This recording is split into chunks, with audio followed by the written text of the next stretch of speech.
Shalom. Sekali lagi katakan shalom. Shalom. Saya percaya kasih Tuhan sungguh besar dalam kehidupan kita. Amin.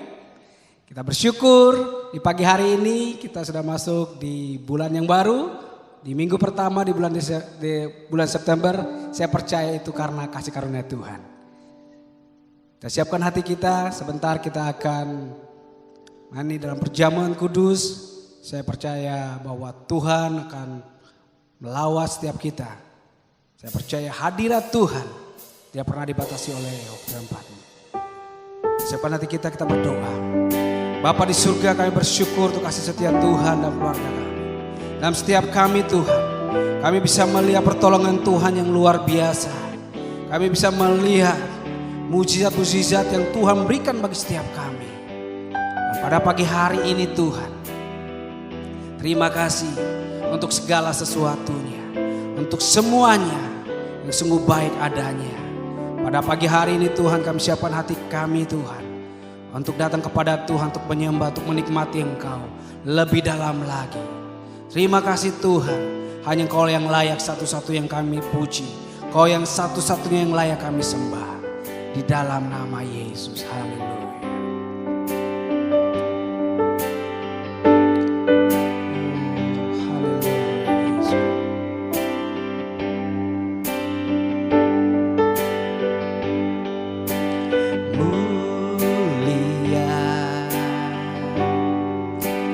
Sembah Raja mulia bagi Yesus, puji hormat dan kuasa.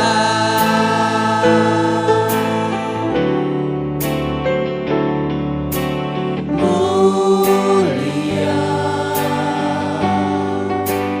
agung kerajaan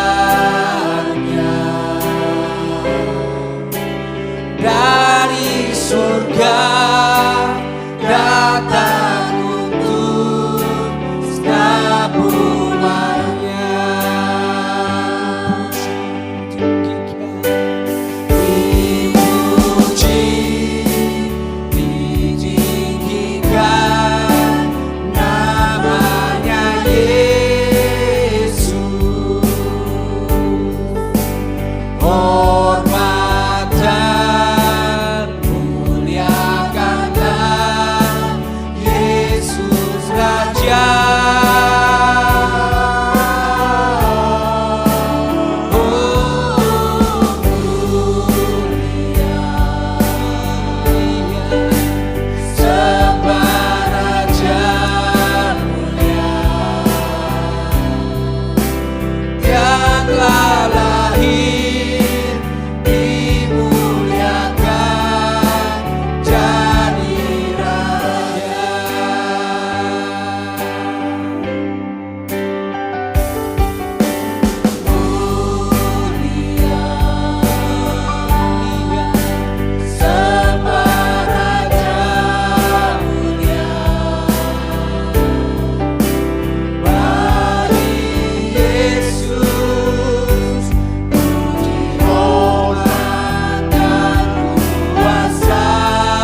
Kau yang kami sembah Yesus Tuhan.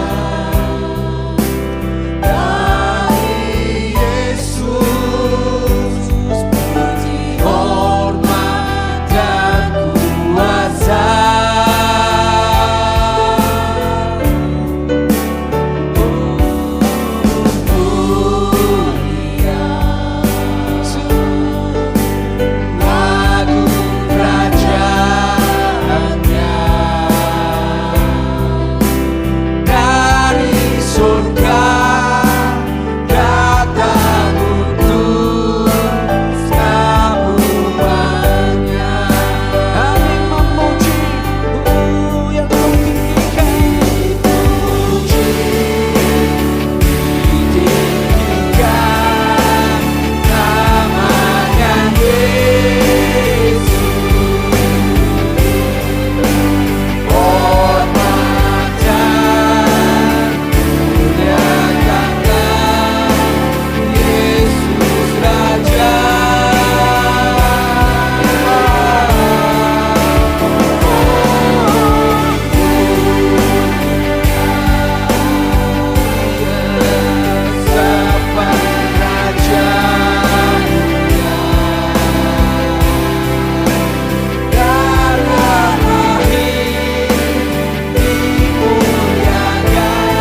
bersyukur Bapa di surga.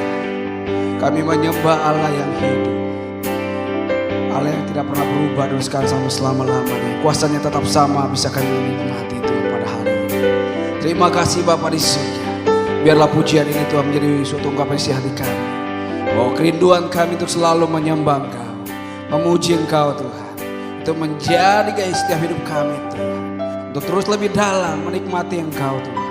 Dan kami bangga memiliki Allah yang seperti-Mu Tuhan. Terima kasih Bapa di surga. Di pagi hari ini Tuhan, kami akan meninggikan Raja segala Raja. Terima kasih Bapa di surga. Kami berdoa dan mengucap syukur, haleluya. Mari setiap kita yang diberkati katakan amin. Amin saudara. Amin, haleluya. Setiap kita di rumah, saya undang makin berdiri, kita meninggikan Raja di atas segala Raja. Oleh darah anak domba, saya dan saudara kita ditebus dari segala dosa-dosa kita. Amin. Haleluya.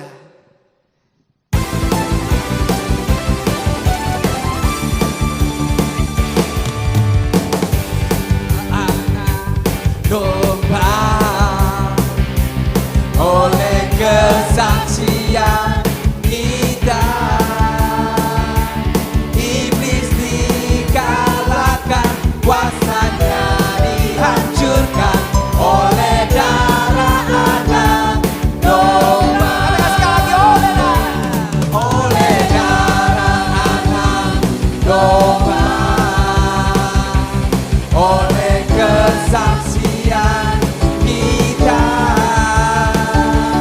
iblis dikalahkan, kuasanya dihancurkan oleh darah anak domba.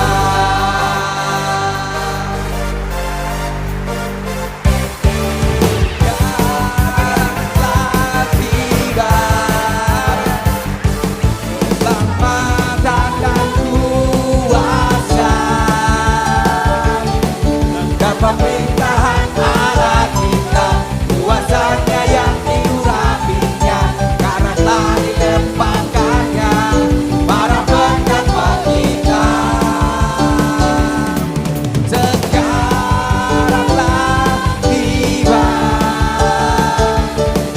keselamatan dan kuasa, dan pemerintahan Allah kita, kuasanya yang diurapinya, karena telah dilemparkannya para pendakwa kita. Amin. Oleh darah anak domba, amin. Oleh kesaksian kita, iblis dikalahkan, kuasanya dihancurkan oleh darah anak domba. Oleh darah domba, oleh darah anak domba, amin.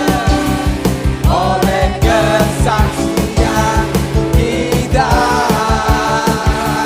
iblis dikalahkan, kuasanya dihancurkan oleh darah anak domba. Oleh darah anak domba, oleh darah anak domba, oleh darah anak domba.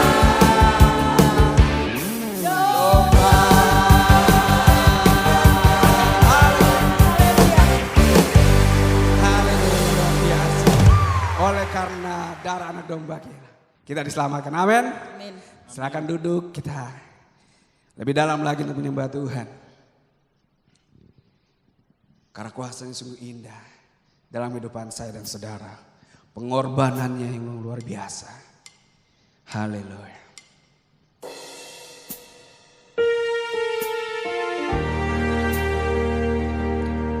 Amin. Terima kasih Tuhan untuk segala sesuatu, untuk pengorbananmu di kayu salib. Sebagaimana kami ada, semuanya karena anugerah Tuhan. Haleluya.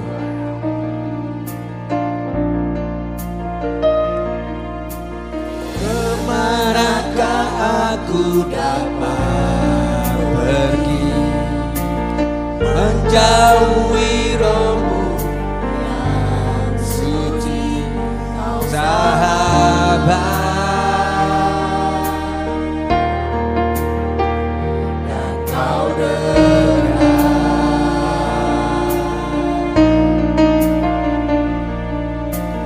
bahkan seluruh pengabdianku tak bisa membalas kesetiaanmu, sungguh mulia dan berharga.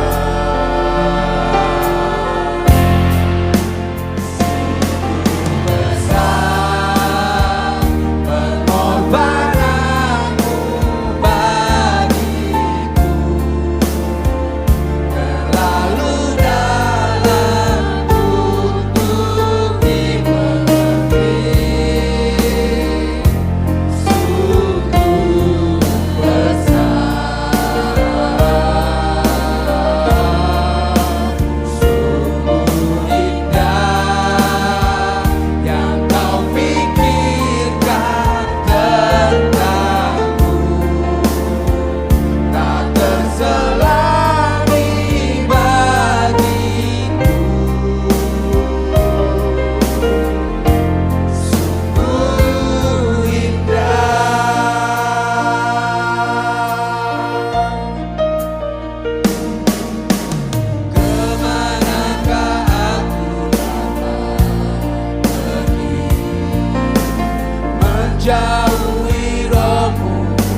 Bapa, kami bersyukur punya Allah seperti Engkau. Engkau Allah yang sangat peduli, sangat mengerti. Dan oleh sebab itu Tuhan, Engkau begitu mengasihi kami. Terima kasih Tuhan untuk kasih Allah yang besar bagi kami. Terima kasih untuk pengorbanan Tuhan yang begitu agung bagi kami, sehingga kami dilayakkan untuk menjadi anak-anak Tuhan. Tuhan, di kesempatan yang indah ini, saat ini kami Tuhan hendak belajar firman-Mu. Mari Tuhan, Kau yang menguasai seluruh hati pikiran kami, konsentrasi kami supaya kami boleh belajar firman Tuhan dengan benar. Pakai hamba-Mu yang sangat terbatas ini Tuhan, hanya menjadi alatnya Tuhan saja. Tuhan, kami menyerahkan seluruh pemberitaan firman saat ini dalam kedaulatan Tuhan sepenuhnya. Bicaralah di tengah-tengah kami Tuhan. Ini kami siap untuk merenungkan firman-Mu saat ini. Di dalam nama Tuhan Yesus Kristus, kami berdoa dan siap mendengarkan firman Tuhan. Amin.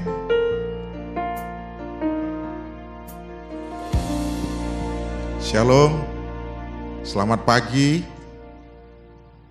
Saya berdoa kiranya kita semua ada terus dalam anugerah Tuhan, dalam keadaan baik.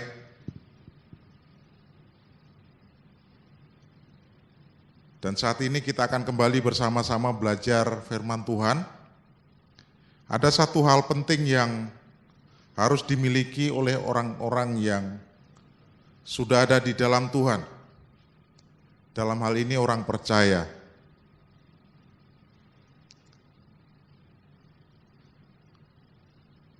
Kalau hal ini tidak dimiliki oleh orang percaya, ini menjadi satu hal yang berbahaya bagi orang tersebut. Kita akan sama-sama belajar pagi hari ini tentang pengharapan. Sampai dengan hari ini,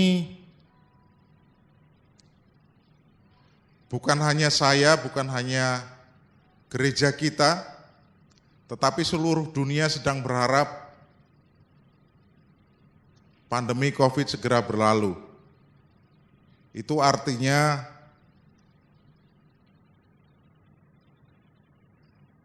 merindukan semuanya pulih seperti sedia kala.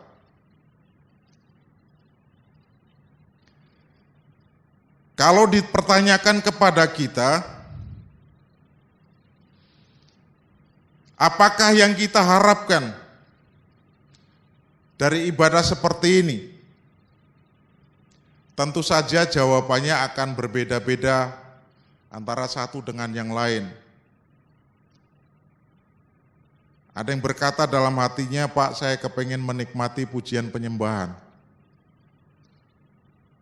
Pak, saya ingin menikmati persekutuan bersama saudara seiman, walaupun secara online. Pak, saya kepengen menikmati merenungkan firman Tuhan. Jawabannya pasti berbeda-beda. Apa yang kita harapkan? Ada juga yang berkata dalam hatinya, Pak, saya ingin menikmati bersekutu dengan Tuhan. Pak, saya ingin diberkati melalui ibadah ini, dan seterusnya. Masing-masing orang memiliki harapan dalam hidupnya.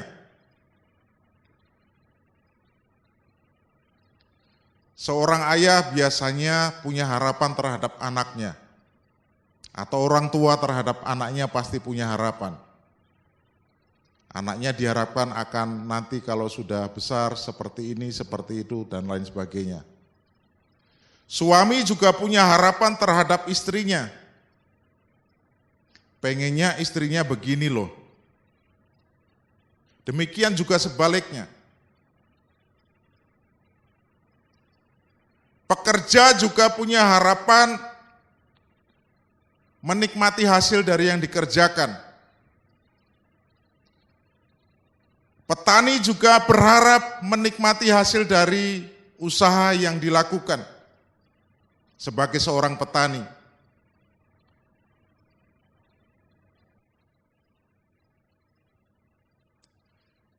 Jadi dalam hal ini, secara umum saja, pasti setiap orang memiliki sebuah harapan dalam hidupnya. Dan biasanya secara umum harapan itu ditujukan kepada hal-hal yang sifatnya secara duniawi atau yang kelihatan. Apakah salah? Tidak ada yang salah dengan hal itu. Nah, lalu bagaimana? Apa kata firman Tuhan tentang pengharapan? Sebelum kita masuk ke sana, ada seorang doktor yang menyimpulkan tentang sebuah harapan atau harapan itu. Dia berkata, harapan memainkan peran penting dalam kehidupan manusia.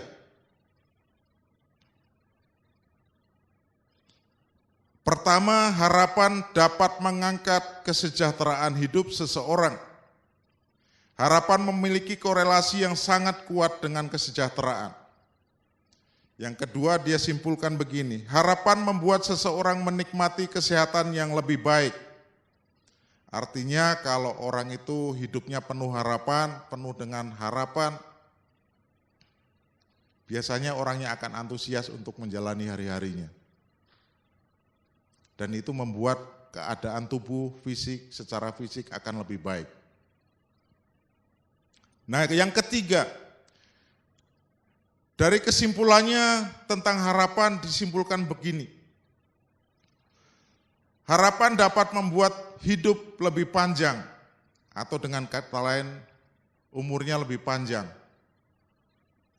Ini kesimpulan dari sebuah penelitian yang dilakukan. Dan ini semuanya bersifat duniawi. Apapun pengharapan orang itu biasanya mempengaruhi hidup orang itu. Jadi kesimpulannya, tanpa pengharapan, tak seorang pun dapat bertahan dalam menghadapi tekanan hidup. Kalau kita lihat di dalam Yeremia pasal 17, ayat 5 dan 6 berkata demikian, ini keadaan orang yang tidak memiliki harapan atau salah pengharapannya.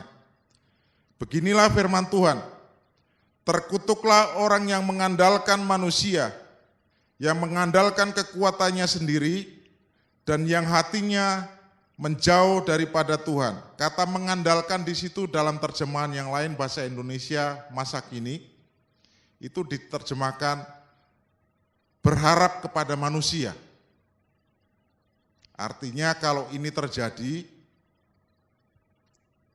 ini berbahaya. Ayat 6, ia akan seperti semak bulus di padang belantara, ia tidak akan mengalami datangnya keadaan baik. Ia akan tinggal di tanah angus di padang gurun, di negeri padang asin yang tidak berpenduduk. Ini keadaan orang yang memiliki pengharapan yang salah atau menaruh harapannya kepada hal-hal yang sifatnya duniawi. Tetapi walaupun begitu, disimpulkan oleh seorang dokter, namanya Dr. Zen, ini pun masih menolong orang itu hidup di dunia, walaupun harapannya ditaruh kepada hal-hal yang sifatnya duniawi. Nah, lalu apa kata firman Tuhan tentang pengharapan kita di dalam Tuhan? Mari kita akan sama-sama belajar pagi hari ini. Bagaimana kita harus hidup dalam pengharapan itu? Kita akan membaca firman Tuhan dari Ibrani pasal 6 ayat 19 dan 20. Ayatnya berkata demikian. Pengharapan itu adalah sauh yang kuat dan aman bagi jiwa kita, yang telah dilabuhkan sampai ke belakang tabir, di mana Yesus telah masuk sebagai perintis bagi kita, ketika ia menurut peraturan Melkisedek menjadi imam besar sampai selama-lamanya.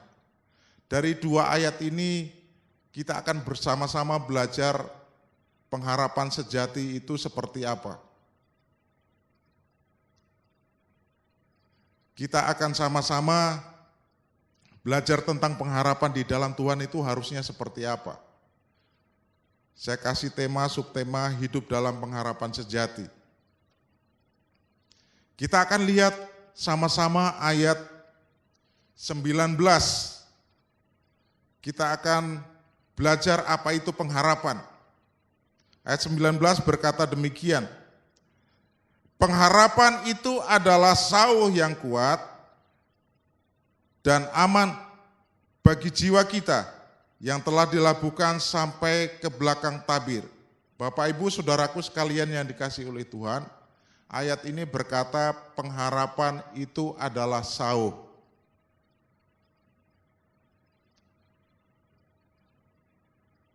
Sauh itu apa? Sauh itu jangkar. Nah, ini hanya terdapat di kapal. Tidak mungkin terdapat di benda yang lain. Ayat ini berkata pengharapan itu adalah sauh. Jadi melalui ayat ini kita tahu, kita diberitahu, kita diberi informasi bahwa pengharapan itu diibaratkan seperti sebuah sauh atau jangkar. Nah, dalam hal ini kalau kita mau belajar tentang jangkar atau sauh, mari kita lihat bersama-sama apa saja yang berkaitan dengan sauh atau jangkar ini. Ada 3 hal penting yang berkaitan dengan benda ini. Yang pertama, sauh itu atau jangkar itu berkaitan erat dengan yang namanya kapal. Di sini saya simpulkan kapal itu ibarat hidup kita. Lalu yang kedua, yang berkaitan dengan sauh, kita juga harus belajar tentang apa itu lautan. Ini sama artinya atau pengertiannya adalah dunia, tempat di mana kita tinggal.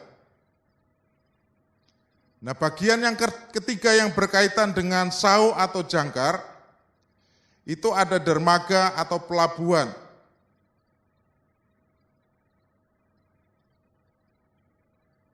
Sebagai dasar atau tempat untuk bersandar atau melabuhkan sauh atau jangkar.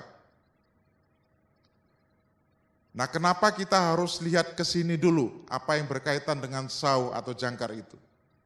Supaya ini menolong kita untuk memahami nanti seperti apa pengharapan itu harus hidup dalam hidup kita.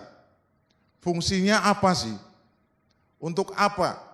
Dan bagaimana kita harus berpengharapan di dalam Tuhan? Nah, ini menjadi penting.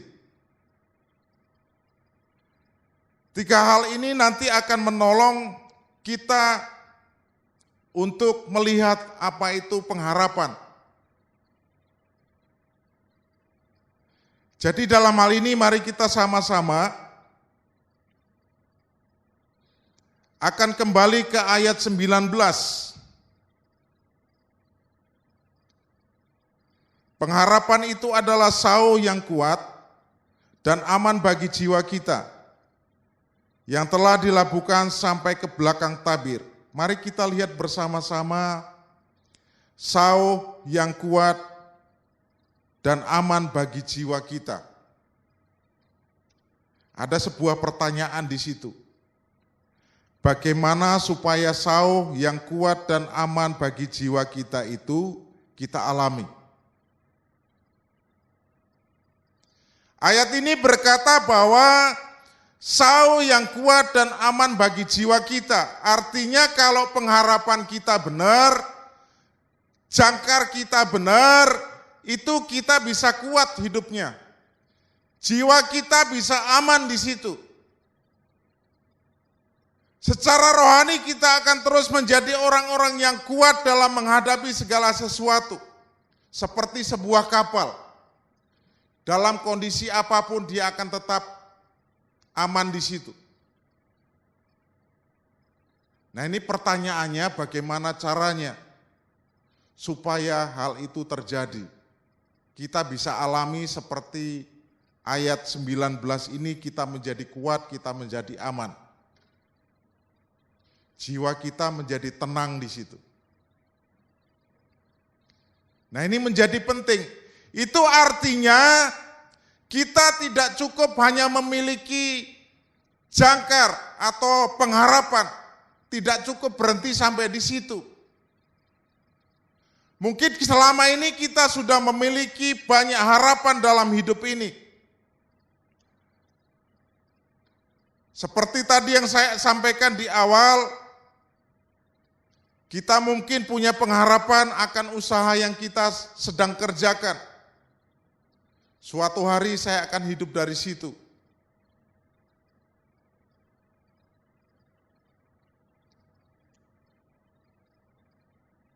Apakah salah akan hal itu? Tidak ada yang salah.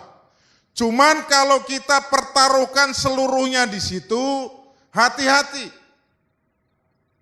Jangan sampai seperti kita alami seperti di dalam ayat yang tadi saya baca di depan. Yeremia pasal 17. Hidup penuh dengan penderitaan. Beberapa hari yang lalu ada seorang hamba Tuhan yang cerita kepada saya, kepada kami. Ada seorang perempuan, masih muda, cantik, tapi gila. Karena putus harapan. Jadi ada seorang pria, kekasihnya, yang tinggal menunggu hari H pernikahan, tiba-tiba meninggal dunia di depan matanya dia. Dan itu membuat dia putus asa, putus harapan, dan akhirnya menjadi gila. Ini merupakan sebuah gambaran nyata, jadi kalau pengharapan itu hilang, kita nggak punya pengharapan lagi, bahayanya sampai seperti itu. Dan kita juga sering melihat, kita sering mendengar cerita, tidak sedikit orang yang mati bunuh diri gara-gara hilang harapannya. Putus harapan. Nah, itulah sebabnya kita diingatkan melalui ayat ini, harus berhati-hati. Jangan kita memiliki pengharapan yang salah. Terlalu banyak hal di dunia ini yang tidak bisa memberikan jaminan hidup yang pasti dalam hidup kita. Tahun ini jelas sekali, semua orang mengalami hal yang sama. Yang rencana mau begini, mau begitu, dan seterusnya batal semua, termasuk pelayanan.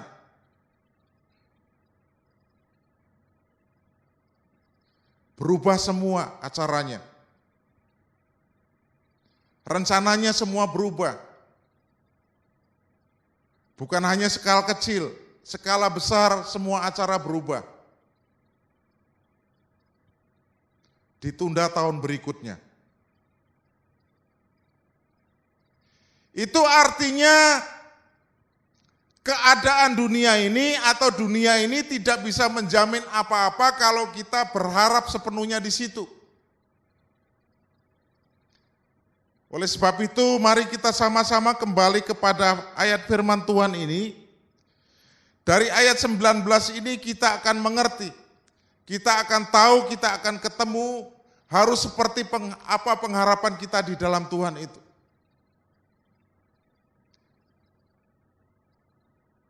Nah, ini yang menjadi kunci. Ditentukan oleh sauh atau jangkar itu dilabuhkan di mana? Ini menjadi penting. Ayat 19 ini berkata, pengharapan itu adalah sauh yang kuat dan aman bagi jiwa kita yang telah dilabuhkan sampai ke belakang tabir. Nah, kata dilabuhkan itu menjadi kuncinya. Terlalu banyak, mungkin terlalu sering.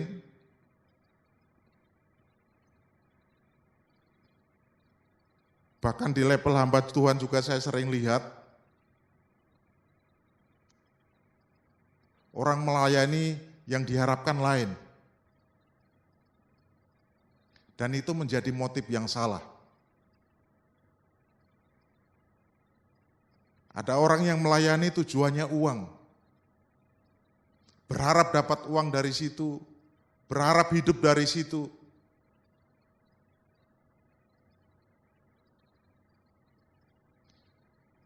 Dan kita diingatkan kalau kita taruh pengharapan kita di hal-hal yang sifatnya duniawi, hati-hati bahaya.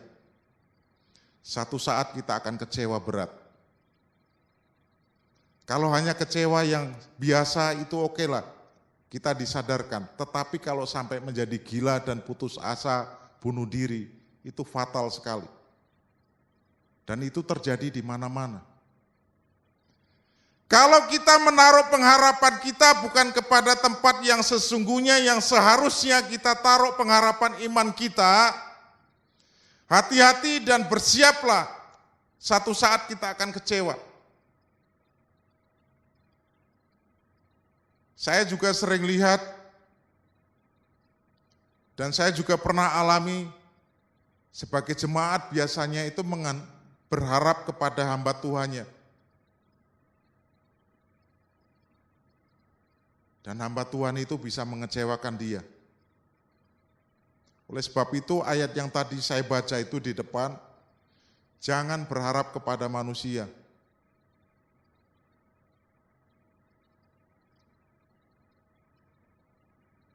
Sama-sama manusia, semua terbatas. Ada yang berharap menaruh harapannya kepada uang.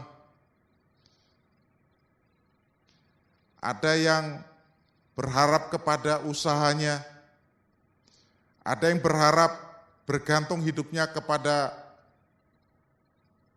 teman, kepada saudara, kepada relasi dan lain sebagainya. Kalau semua kita taruh di situ, tinggal tunggu waktu, satu hari akan kecewa. Inilah yang menjadi penting. Pengharapan kita harus dilabuhkan ke tempat yang tepat. Ayat ini berkata dilabuhkan sampai ke belakang tabir. Maksudnya apa, Pak? Kenapa harus ke tempat itu? Kalau kita ke pelabuhan itu, ada dermaga 1, dermaga 2, dermaga 3, dan seterusnya. Itu merupakan gambaran. Artinya tempat berlabuh. Nah, dalam hal ini hidup kita juga harus dilabuhkan kemana itu menjadi penting. Jangan hanya sekedar kita punya harapan, tetapi harapannya tujuannya kemana. Ini yang harus menjadi perenungan kita. Kalau kita taruh semuanya kepada hal-hal yang sifatnya duniawi, siap-siap saja semuanya akan selesai. Dunia ini terbatas, segala sesuatu yang ada di dunia ini semuanya akan berakhir. Nah, oleh sebab itu ayat ini mengingatkan kepada kita harus dilabuhkan ke tempat yang tepat, yaitu sampai ke belakang tabir. Di belakang tabir ada apa sih, Pak? Nah, ini yang menjadi penting.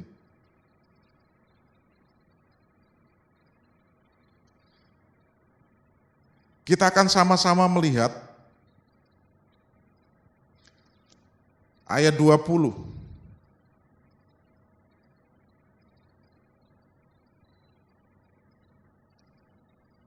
Ada apa di belakang tabir itu? Ayat 20 berkata demikian, di mana Yesus telah masuk sebagai perintis bagi kita ketika ia menurut peraturan Melkisedek menjadi imam besar sampai selama-lamanya. Ayat ini menjelaskan dengan sangat jelas bahwa di belakang tabir itu ada pribadi yang agung, Tuhan Yesus Kristus namanya.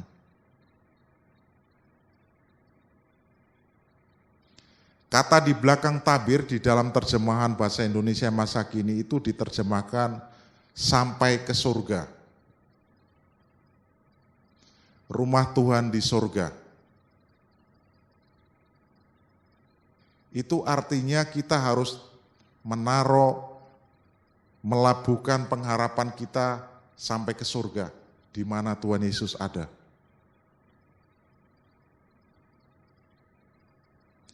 Nah, ini juga jangan salah dimengerti bahwa dilabuhkan kepada Tuhan Yesus itu jangan sampai kita juga salah di situ. Maksudnya adalah harus dilabuhkan kepada pribadinya Tuhan Yesus, bukan kepada atributnya Tuhan Yesus. Tuhan Yesus berkuasa, iya. Tuhan Yesus penuh kasih, iya. Dia memberkati, iya. Tapi jangan kita labuhkan pengharapan kita kepada hal-hal yang itu, tetapi harus kepada pribadinya. Kalau kita hanya melabuhkan kepada mujizat, satu hari kita akan kecewa. Pak, kok kenapa tidak terjadi mujizat? Kalau kita hanya melabuhkan pengharapan kita kepada berkat-berkatnya saja, satu hari kita akan kecewa dan akan meninggalkan Tuhan, itu parahnya. Saya pernah mendengar cerita, ada orang yang kecewa dengan Tuhan gara-gara berkat Tuhan. Ada hamba Tuhan yang berkata begini, jadi orang Kristen itu harus hidupnya diberkati, hidup dalam kelimpahan, punya harta yang banyak. Nah, lalu dalam hal itu ditantang jemaatnya. Semua yang ada padamu sekarang berikan kepada Tuhan. Ada jemaat yang baru bertobat, dia berkata, kalau begitu motor saya kasihkan saja, supaya saya diberkati. Setelah motor diberi, dia nggak punya motor lagi, dan dia tunggu janji Tuhan, saya akan diberkati. Lama, tidak terjadi apa-apa. Dia tidak bisa usaha lagi, kendaraan satu-satunya yang dia miliki sudah diserahkan, dan dari situ dia kecewa. Ini merupakan sebuah gambaran bahwa kalau kita menaruh harapan kita bukan kepada pribadinya Tuhan Yesus, itu bahaya. Jangan kita taruh pengharapan kita hanya sekedar menaruh kepada mujizatnya Tuhan. Memang Tuhan bisa membuat mujizat. Dan itulah sebabnya kalau yang ditawarkan adalah berkat secara materi, secara duniawi, itu orang bisa menjadi sangat tergiur. Oleh sebab itu kita hari ini diingatkan kembali, mari kita taruh pengharapan kita kepada pribadi Tuhan Yesus, bukan kepada berkat-berkatnya, bukan kepada mujizat-mujizatnya, bukan kepada hal-hal yang lain.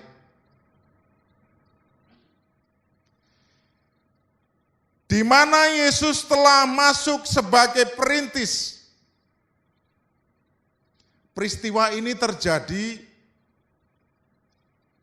bicara belakang tabir itu, ini berkaitan sekali perintis itu. Tuhan Yesuslah yang membuka jalan untuk bisa masuk ke dalam tempat maha kudusnya Tuhan. Di perjanjian lama itu ada namanya Bait Allah, itu dibagi ruangan. Dan ruangan yang terdalam itu adalah ruang maha kudus, di mana tidak boleh sembarang orang bisa masuk. Yang bisa masuk hanya imam besar. Dan itu pun tidak setiap hari. Hanya acara-acara besar tertentu saja. Dan ketika imam besar masuk di situ juga tidak boleh sembarangan. Artinya hidupnya juga harus bersih.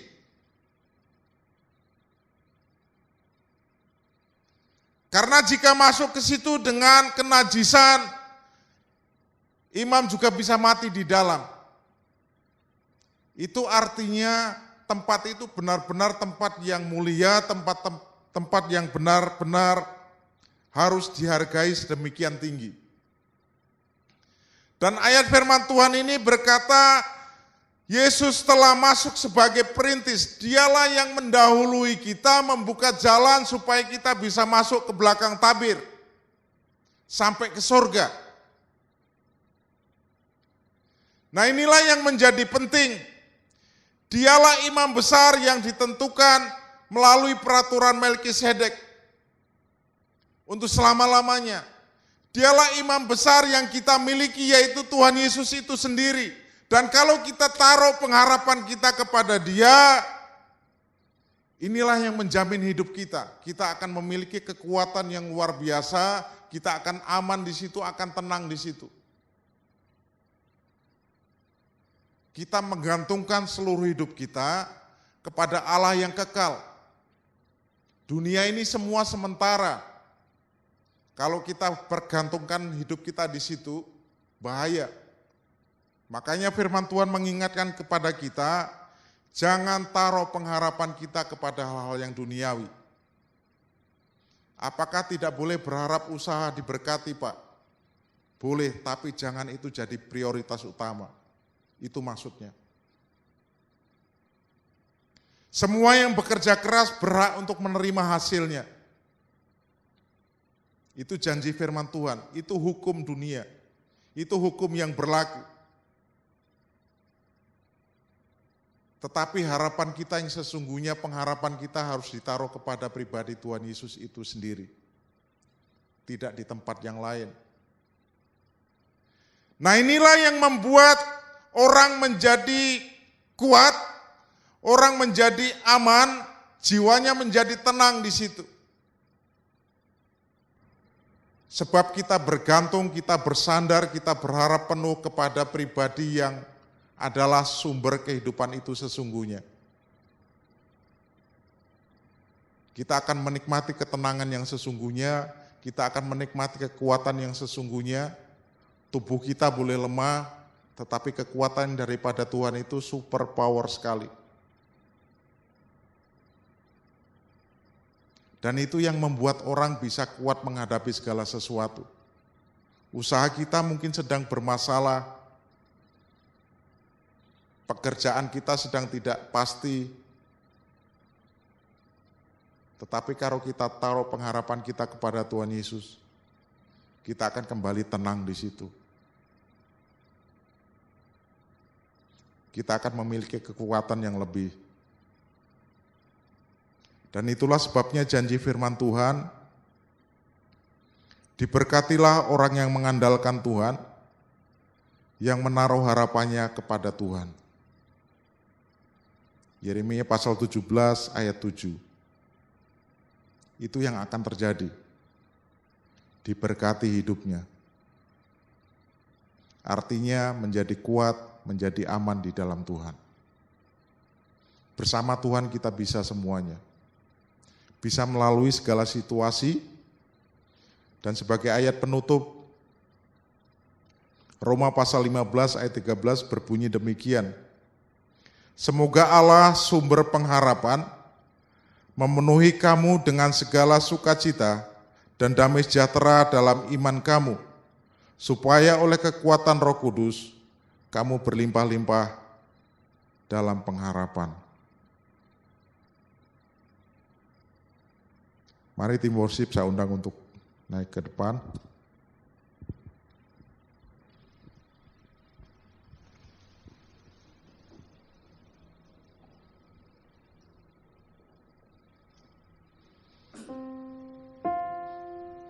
Saat ini kita akan melanjutkan dengan perjamuan kudus.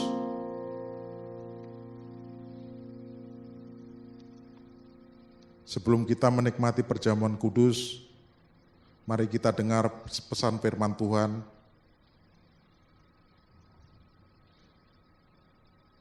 dari Korintus pasal 11 ayat 26 sampai 29 yang berbunyi demikian. Sebab setiap kali kamu makan roti ini dan minum cawan ini, kamu memberitakan kematian Tuhan sampai Ia datang. Jadi barang siapa dengan cara yang tidak layak makan roti atau minum cawan Tuhan, ia berdosa terhadap tubuh dan darah Tuhan. Karena itu hendaklah tiap-tiap orang menguji dirinya sendiri, dan baru sesudah itu ia makan roti dan minum dari cawan itu.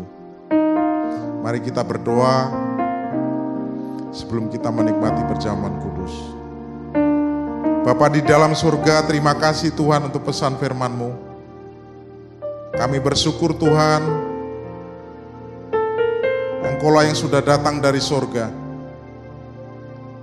menjadi manusia sama seperti kami, dan Engkau-lah Tuhan Yesus yang menjadi perintis, di mana membuka jalan bagi setiap kami anak-anak Tuhan, untuk bisa masuk ke dalam tempat maha kudusnya Tuhan. Kami bisa secara pribadi bertemu dengan Tuhan. Tuhan, terima kasih untuk anugerah Tuhan itu. Terima kasih untuk kematian Tuhan Yesus di kayu salib bagi setiap kami. Dan saat ini Tuhan, kami hendak menikmati perjamuan kudus. Dan biarlah Tuhan melalui ini semua kami memperingati kematian Kristus di kayu salib. Tuhan layakkan kami, Tuhan ampuni kami, pelanggaran kami. Kiranya Tuhan yang menguduskan kami semuanya sebelum kami menikmati perjamuan kudus. Terima kasih Bapa di surga, terima kasih. Inilah kami Tuhan. Inilah kami umat-umat-Mu. Kami hendak menikmati perjamuan kudus di dalam nama Tuhan Yesus Kristus. Kami berdoa. Amin. Sungguh besar pengorbananmu bagiku, terlalu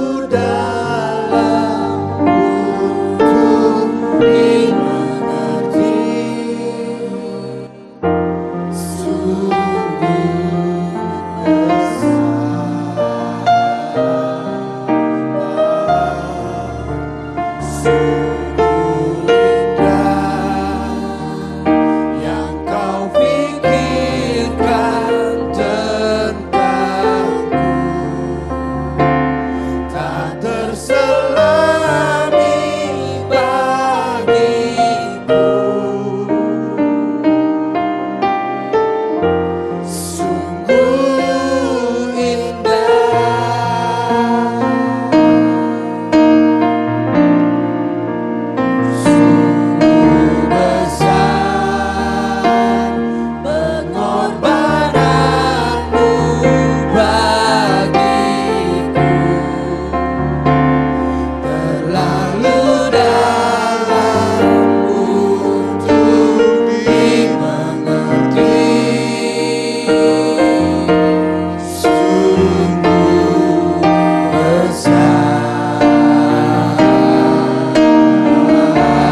Bapak Ibu jemaat yang dikasihi oleh Tuhan, mari sama-sama kita bangkit berdiri.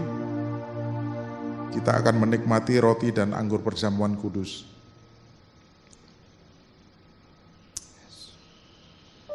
Mari kita angkat roti di tangan kanan kita. Sebab apa yang telah aku teruskan kepadamu, telah aku terima dari Tuhan, yaitu bahwa Tuhan Yesus, pada malam waktu ia diserahkan mengambil roti, dan sesudah itu ia mengucap syukur atasnya. Ia memecah-mecahkannya dan berkata, "Inilah tubuhku yang diserahkan bagi kamu, perbuatlah ini menjadi peringatan akan aku." Mari kita makan bersama dalam nama Yesus.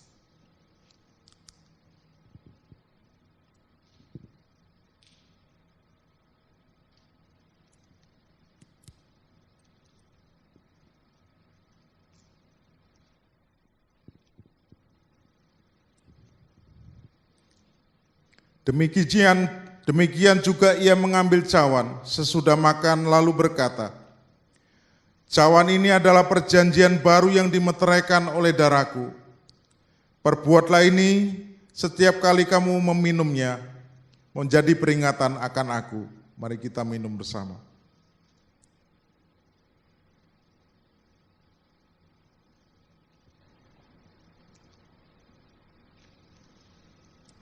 Bapa di dalam surga, terima kasih Tuhan. Terima kasih jika saat ini kami masih boleh menikmati perjamuan kudus. Tuhan, terima kasih untuk pengorbanan Tuhan yang begitu agung bagi kami.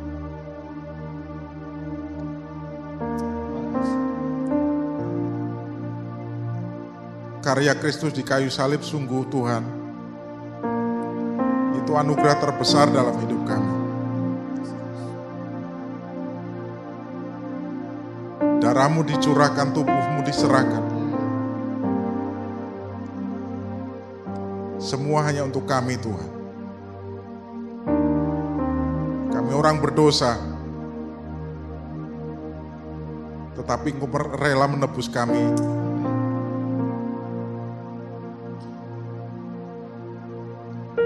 Tuhan, ajar kami terus Tuhan,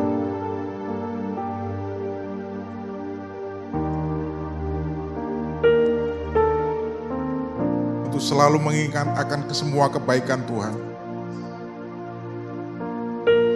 karya agung-Mu Tuhan bagi kami. Sehingga dengan demikian Tuhan, kami terus diajar untuk memperbaiki hidup kami di hadapan Tuhan. Menjadi anak-anak Tuhan yang terus bertumbuh di dalam-Mu Tuhan.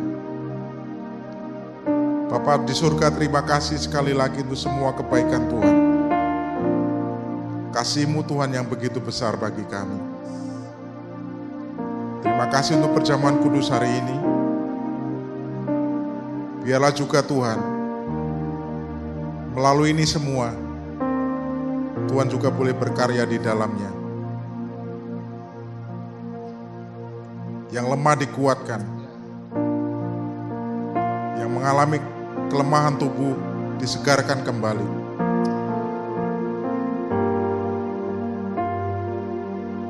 Kami dimampukan untuk terus berjalan bersama-sama dengan Tuhan. Terima kasih Bapa di surga.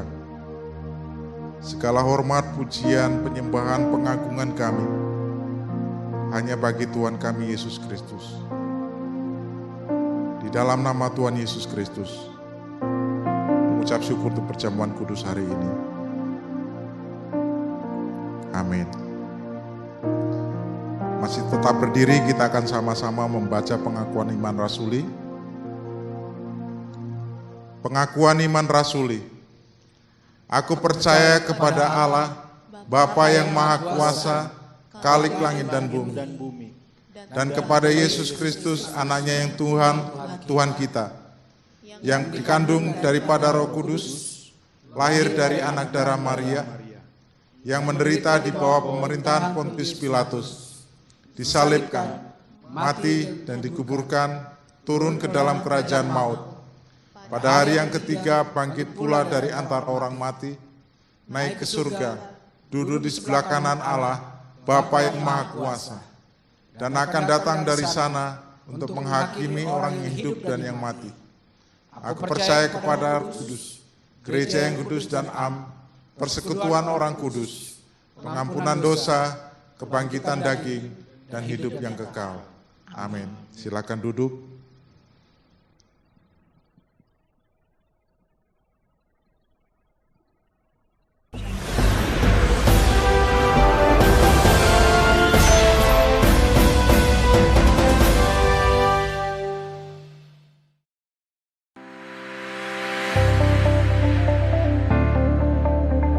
Shalom, selamat bergabung dengan ibadah online GD Ebenezer Bandar Lampung. Kita satu keluarga di dalam Kristus.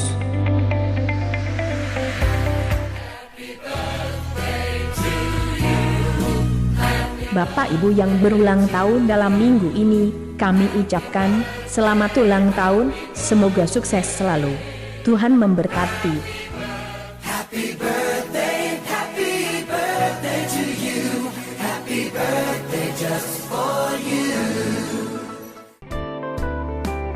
Bless Lampung Community mengajak saudara-saudari untuk ikut dalam program To Be Like Jesus yang disiarkan lewat Radio Heartline 91,7 FM bersama Pendeta Arianto Bawengket setiap hari Jumat jam 7 malam. Mari kita sediakan waktu untuk mendengar firman Tuhan. Sehubungan dengan adanya kebijakan social distancing, maka kegiatan ibadah raya Minggu diadakan secara online, setiap hari Minggu jam 9 pagi, lewat halaman Facebook GD Ebenezer dan YouTube GD Ebenezer BL. Untuk kegiatan komsel, tetap diadakan dalam bentuk online, dengan memanfaatkan aplikasi-aplikasi yang ada di smartphone. Mari kita tetap menjaga hubungan persaudaraan kita. Atas perhatian seluruh jemaat GD Ebenezer Bandar Lampung, kami ucapkan terima kasih. Tuhan memberkati kita semua.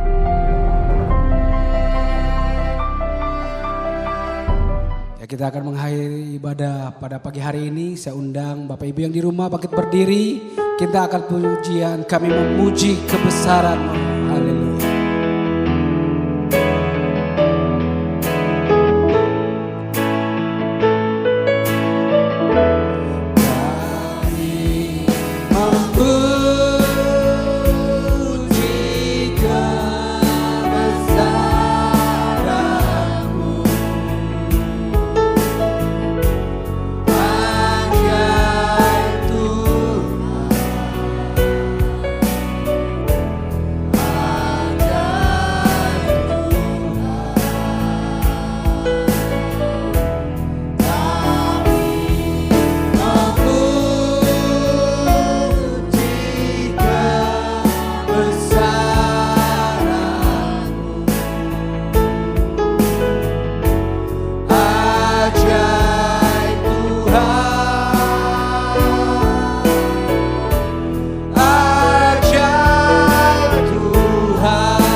dikasih oleh Tuhan, mari kita akan arahkan hati, pikiran kita, seluruh hidup kita kepada Tuhan, dan terimalah berkat Tuhan.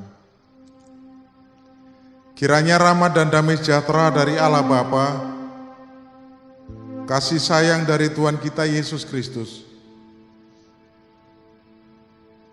penyertaan, penghiburan, pimpinan, pembelaan dari Allah Roh Kudus, kiranya menyertai kita sekalian dari saat ini hingga selama-lamanya. Di dalam nama Tuhan Yesus Kristus, kami berdoa mengucap syukur untuk ibadah hari ini, dan kami akhiri ibadah hari ini. Amin. Bapa, terima kasih. Bapa, terima